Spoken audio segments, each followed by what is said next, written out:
Welcome to Open Studio Podcast, space for lettering artists, illustrators, and creatives who are determined to thrive in their passion. I'm Martina Flor, and I've been through the ups and downs of building a successful creative business. From struggling to make ends meet to achieving my dream of becoming an award-winning lettering designer, I've learned valuable lessons along the way. Now, I'm here to share those lessons, strategies, and tips so that your journey can be smoother. Whether you're looking to turn your passion into a career or want insights to boost your creative business, this podcast is your guide. Join me on the Open Studio Podcast and let's make your creative dreams a reality.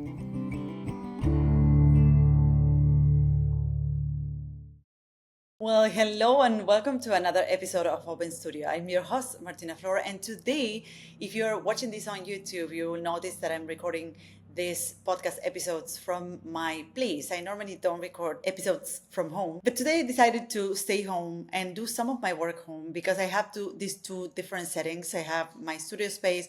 I also have sort of like a desk at home where I can do some work.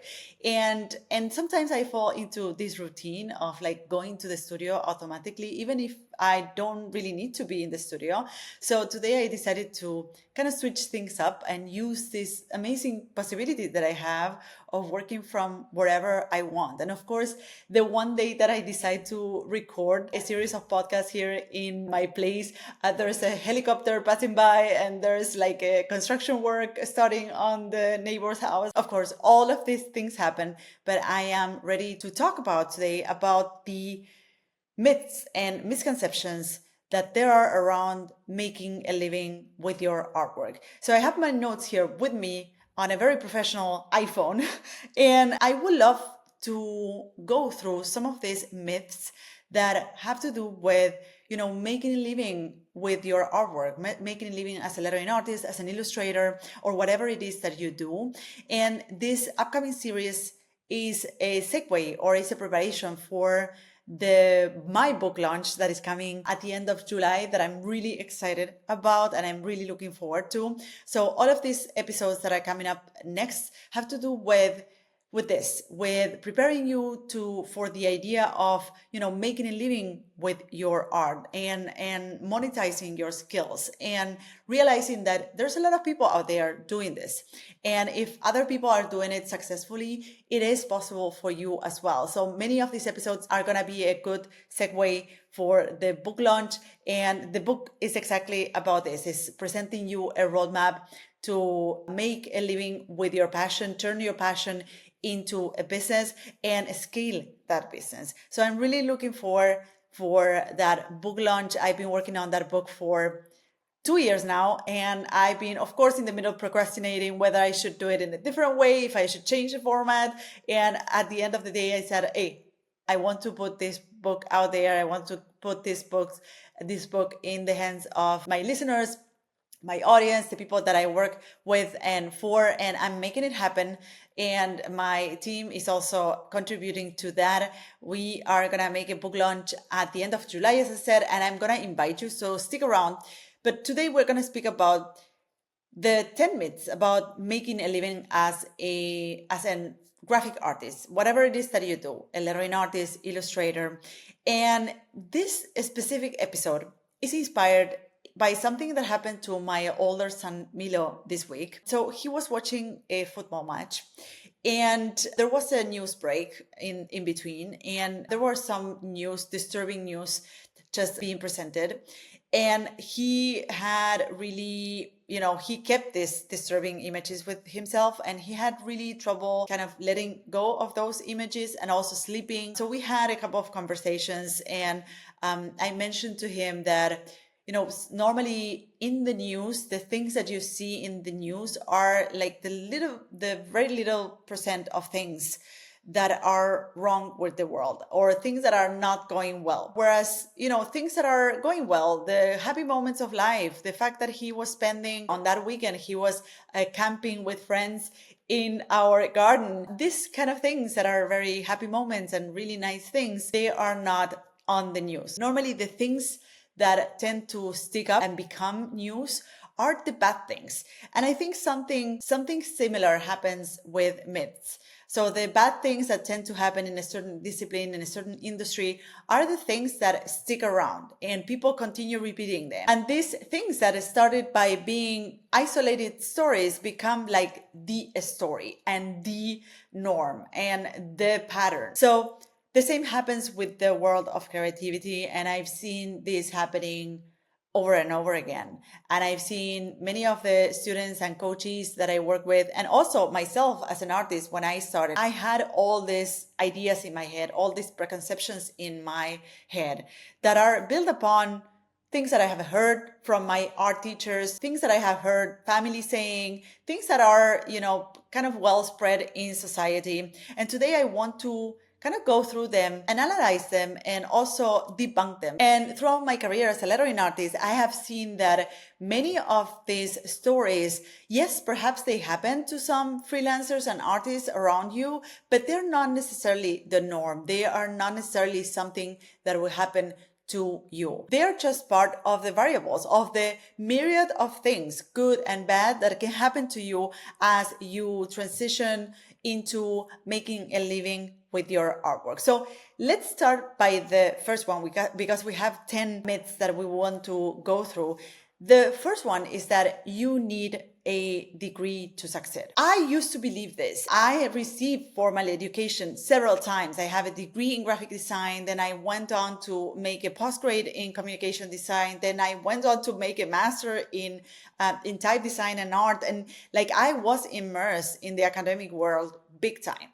And I used to believe that this was the only way to make a successful career as an artist. But as I grew as an artist, and also as I grew older, and I had experience with other students and people that I had the chance to support through my business and through my teaching, I realized that it is a lot more about learning the tools, about learning the frameworks and putting them into practice in a consistent way. And if you can find a container where you can do just that, when you can really learn a craft, learn an industry, learn the business, and learn the tools, and you can put that into work consistently throughout many years, this is equal to any formal education. So that container, which used to be a university, the university used to be the place where you go and you dedicate a long period of time to learn a craft, to learn something, and to apply it in projects, in assignments. If you can recreate this container in other places, through other experiences, then that is exactly what you need. And I've seen that happening over and over again through my programs. For instance, we have a program that is called the Lettering Seminar, where we create this container, where we really laser focus on teaching the craft and the business of lettering. And the students kind of learn the tools, learn the frameworks, and apply what they have learned in a project. Throughout these 8 weeks, they really laser focus on their progress on a specific assignment. You don't need a degree to succeed. The reality is that no client, no collaborator were ever asked whether you have a formal education degree or not. They are just interested in seeing what is the work that you have to show, and that's all that you need to have. Great work to show to potential clients and collaborators. So myth number 2, you can't make good money.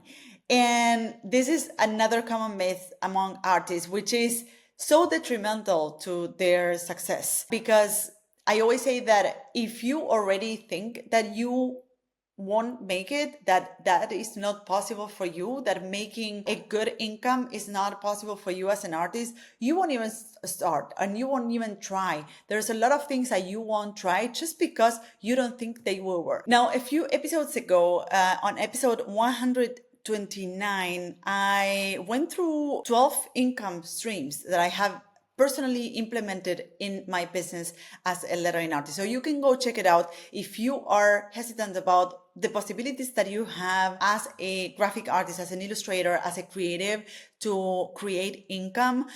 You can go check out that episode, because episode number 129, because I think that is gonna open your mind in terms of all the things that you can do to create income with your work. The truth is that there are many illustrators, lettering artists, graphic artists that are making a good income with their work. So 5-6 figures income with their work as lettering artists and beyond.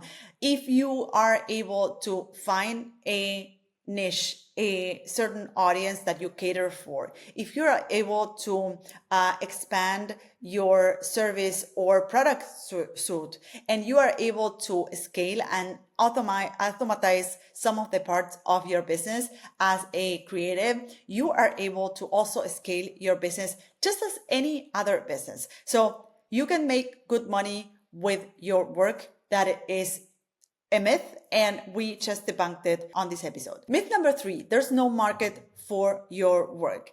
And this is a common belief among artists and creatives. You feel that the market is oversaturated. And in the previous episode, in episode 154, I spoke about why right now is the best time to make money with your art. Right now, we are in front of a unique time in history where all of us, artists, creatives, anybody has access to powerful tools to market themselves, to cater to an audience, to grow their audience. And nowadays, we all have access to this. And you as an artist, as a graphic artist, illustrator, you have access to that as well. So you can grow your audience, grow your email list, and create your products and cater for the people that are your fans. And this way you can create your own market, because you are the market. When you and your work are the market, you are the only person who can deliver the product, who can cater for that audience, because you are the center of everything. Your story, the artwork that you create, your unique approach. There's no market. The market is there, is out there, and you have all the tools available in the world to create the market for yourself. Create a market where you are the only one who can deliver that product for that specific audience. Myth number 4, you must have a huge following to get clients. And this is a common belief that also discourages many artists that are just starting. They believe, oh, I have 100 followers on social media. How am I gonna get to build a big audience that I can sell products to or sell my services to? And the truth is that while having a big audience can be beneficial for your business, and it's true that if you create a product, having a big audience will allow you to reach more people with that product. The truth is that what matters the most is the quality of those followers and the genuine connections that you create with that people. So if you're able to create a tribe of 100 people, 100 followers that are perhaps following you on social media and are perhaps subscribed to your email list and are people that you meet on meetups and other networks, and they're really engaged with what you do and what you have to offer, these connections are much more valuable than having 100,000 followers on social media that just consume your content and that's it. Or just follow you and are not interested in what you have to offer. So remember that sometimes, especially when you're starting, focusing in creating those very genuine connections and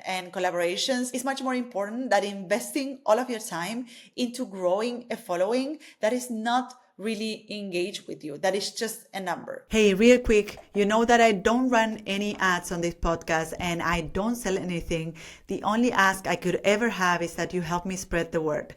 Let's empower more lettering artists, illustrators, and creatives to make a living with their skills, create beautiful work, and build a thriving business doing what they love. The key to making this happen is if you could take just a moment to rate, review, and share this podcast. It's as simple as a 10-second review or one tap of the thumb. Your support will mean the world to me, and more importantly, it could change the world for someone else.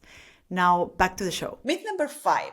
Only talent matters. And you have heard me speaking about talent in the past, and you know that I have a particular problem with the word talent because it implies the preconception that talent is something that you are born with and is something that you cannot develop. Let's call this a skill. While skill is important, and I do believe that you as an artist and a creative, you should focus on creating great work. Your work is your superpower.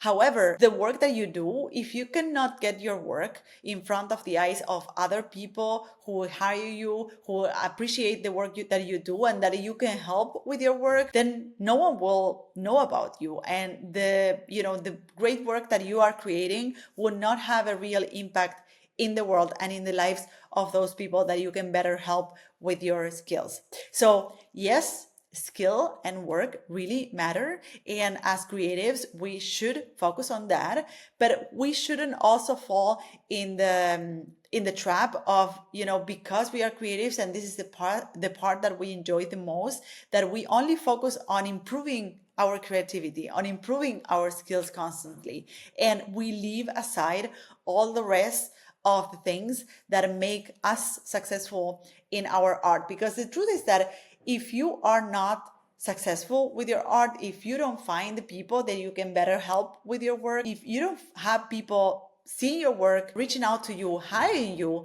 eventually you will stop doing the work that you love. Being able to do the work that you love very, very well is as important as being able to market that work and putting that work in front of the people who really needs it. Because without one, you won't continue doing the other. Without the business, without the marketing, without putting your work out there, you won't at some point you will stop doing your work because you will be busy just trying to make an income somewhere else. So remember this, your talent matters and your skills matter, but it's not the only thing. There are other things that have an impact on your success. The myth number 6, and I want to go back to the previous one because sometimes as artists, we have this preconception is that if I continue doing this long enough and if I do it good enough, people will notice. And I feel that this is such a passive approach to success and to finding your way and carving your path as a creative. I prefer and I have always had a more active approach. So I was always looking for opportunities. I was always looking for ways of putting my work out there. And I can only say that it pays out when you put your work out there, when you tell other people what you're capable of, while you continue to do exceptional work, people will start noticing. But it doesn't happen just because you are doing great work in a cave. People will not notice. You need to go out there, market your work, and develop the business side of things. Myth number 6: you have to work alone. And while many artists start there, many artists start as solopreneurs and just doing all of the things. They do the creative artwork, they do everything, they do the business, they do the client outreach and everything. The truth is that those artists that move away from doing it all are the ones who are able to grow their business and grow their practice. In my experience, and also in my own experience as a lettering artist and a business owner that eventually grew a team and built a team and developed into a company, I can say that one of my biggest challenges was to delegate the creative work. So for me, imagining someone else doing the actual artwork was impossible. I thought no one would do it like I do it.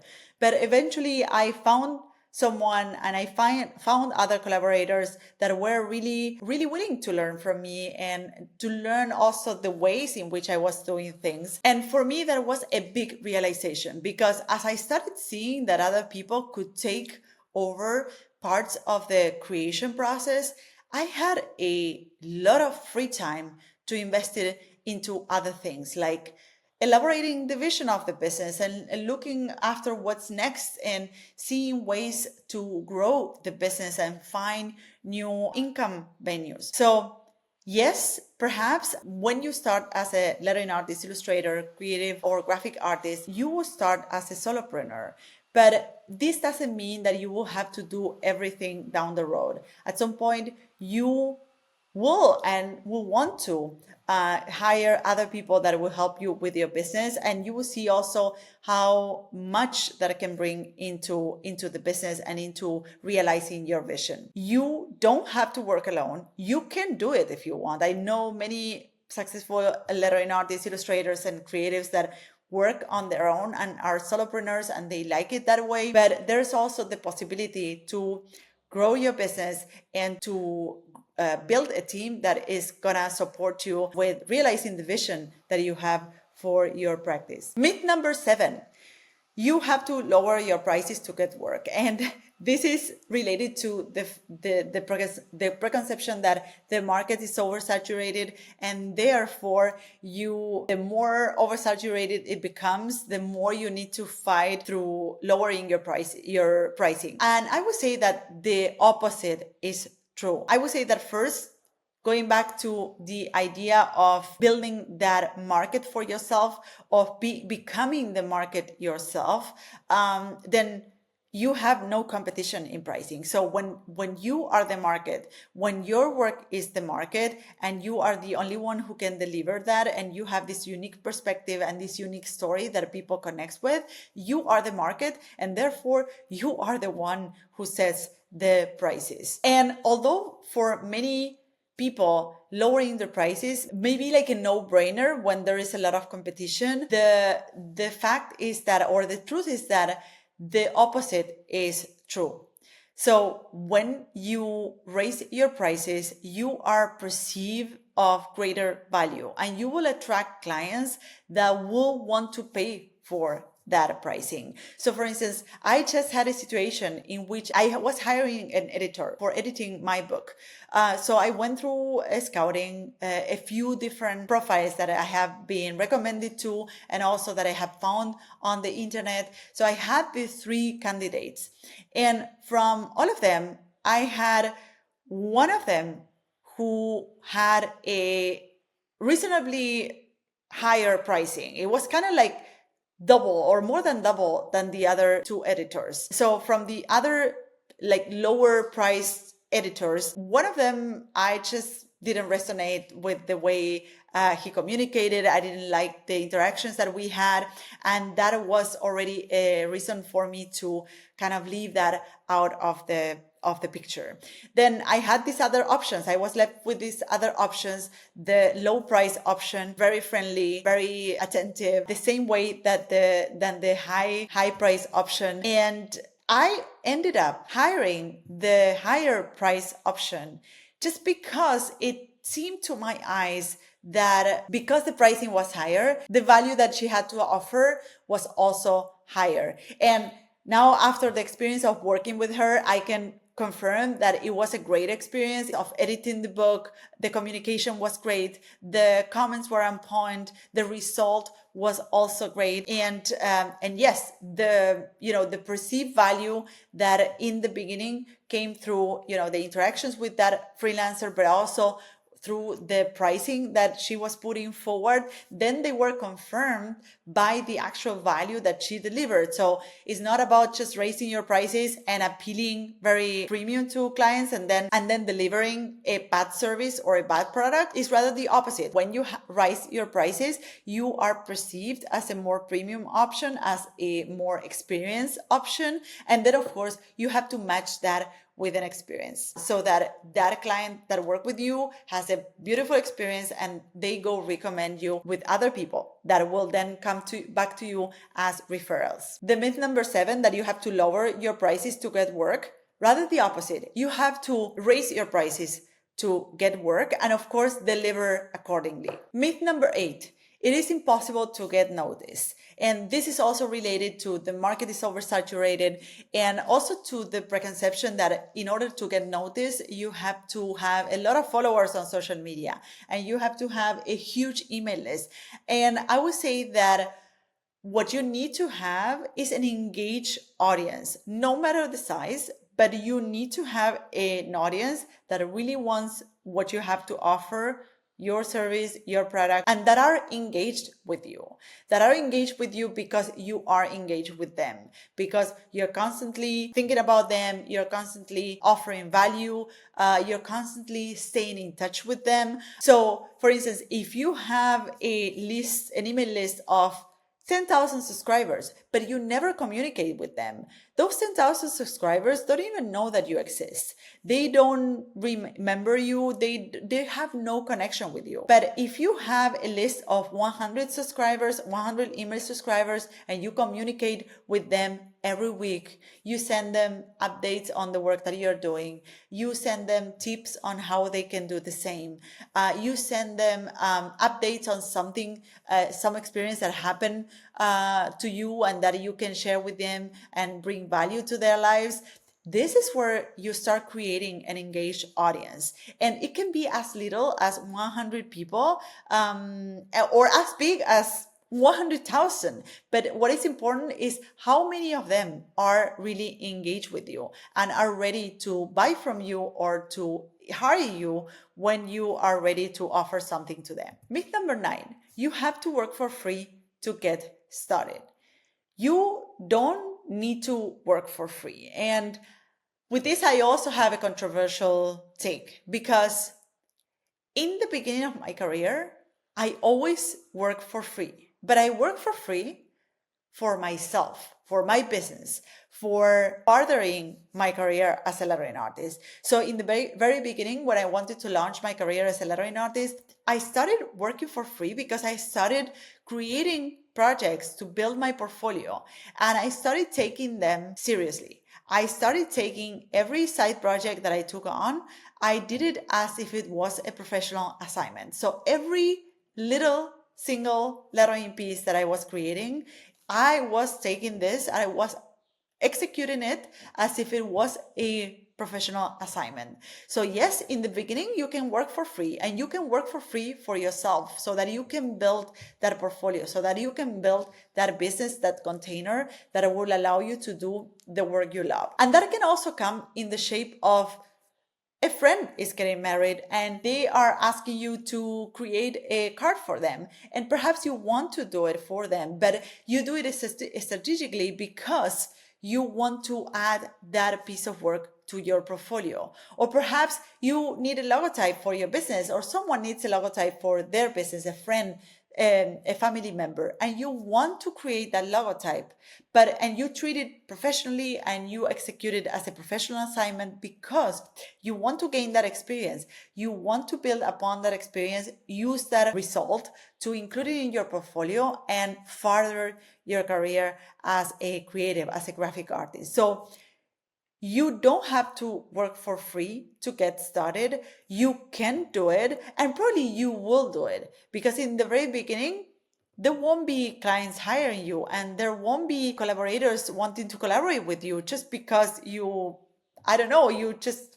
have the idea of going solo as a lettering artist or illustrator. So first you have to start building that portfolio. You have to start building that business, and a way of doing that is by working professionally on assignments that are not paid, that are perhaps assigned by yourself to yourself. Myth number 10, and this is the last one, there's no job security. And hey, who gives you the security of anything nowadays? I've seen many of my friends who had a stable job, quote unquote, losing their jobs over the pandemic, over a crisis, over the company going bankrupt. And the truth is that nothing gives you stability. And a freelance business, a solo business, is also not gonna give you necessarily an stability. What a freelance business or a solo business or having your own business gives you is the possibility to be in charge of creating your own opportunities. It's the possibility to, when economy is not going great, when there's a pandemic, it gives you the container, the place where you can try different things to change that trend. And I've seen that happening and playing out throughout my business and throughout my career as a lettering artist, that I always had the chance, whenever there was a down in income or a pandemic happening, I always had the tools, the elements, the place where I could leverage different parts of my business to create additional income and change the reality for myself. So there's no job security anywhere. The truth is that having your own business gives you those tools, gives you that control where you can leverage certain parts of the business and change your reality regardless of the context in which you are, call that an economic crisis or a pandemic. So to recap, we have debunked 10 myths about making a living as a lettering artist, graphic artist, illustrator. And I hope that if you have been held back by any of these misconceptions, that this episode is give you a little bit of courage. I hope this will help you get rid of those limiting beliefs and start making those first steps towards making a living with your artwork. And just a heads up, the book that I'm publishing next is going to help you do just that. So stick around, because I'm going to share with you the deets about when the book is coming out, and I'm also going to share the book cover and what the name of the book and everything through the podcast. So stick around for updates about this. Other than that, thank you so much for listening today. Don't forget to subscribe to this podcast. This is the one thing that helps us grow and continue delivering this content. And I wish you a wonderful weekend. Have a great one. Bye. So this is it. I hope you loved this episode. You can find me, the host of the show, on social networks at Martina Flor on Instagram, Twitter, and Facebook. If you have a question or comments, go to martinaflor.com/podcast, where you can see previous episodes, find show notes, and send voice memos with your comments and questions. You can also watch these episodes on YouTube. Just go to martinaflor.com/YouTube to find them. You can, of course, listen to all our episodes on your favorite podcast platform. If you loved this episode, subscribe to this podcast. And if you leave us a review, it will help others find us. Thank you all for listening, and see you in the next episode of Martina Flor's Open Studio. Bye-bye.